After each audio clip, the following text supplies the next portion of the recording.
25% of people ages 18 to 34 say they've driven high or gotten into a vehicle with a high driver.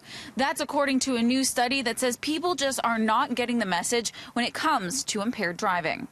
I don't know. You'd think there'd be enough awareness about how ridiculous it is to be distracted, let alone high at this stage of life, wouldn't you think? The latest findings come from the Canadian Automobile Association, which polled more than 1,500 Canadians this year.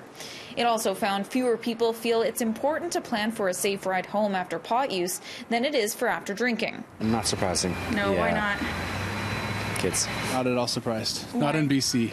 I think it's just becoming accepted. I'm not saying it is. I don't think it's acceptable, but I think it's just becoming accepted. People are used to doing that. It feels like back in the 80s when people were drinking and driving too, unfortunately. So hopefully we'll get to the same point we did then. With a quarter of Canadians admitting to getting into a vehicle with a pot-impaired driver, the CAA is pointing to the need for more public education. Early studies are really showing that cannabis does affect your ability to drive, and particularly it affects your reaction time. So while you would hope that your drive is uneventful and you get from point A to point B with nothing happening, if anything were to happen out of the blue, a child runs out in front of your car, a cyclist is there, another car, who knows, if anything sort of comes out of the blue and your reaction time is impaired, then there's a higher risk of collision or even fatality.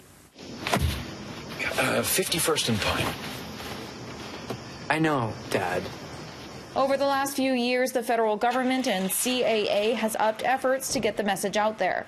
But Mothers Against Drunk Driving feels more needs to be done. To stop impaired driving by cannabis, we need to have more roadside stops by police using saliva tests to stop impaired driving like we have done for alcohol. Like, I see people do it all the time. And yeah, it just doesn't surprise me at all. We don't smoke, but I know a lot of people who do and who don't think it's the same thing as drinking and driving.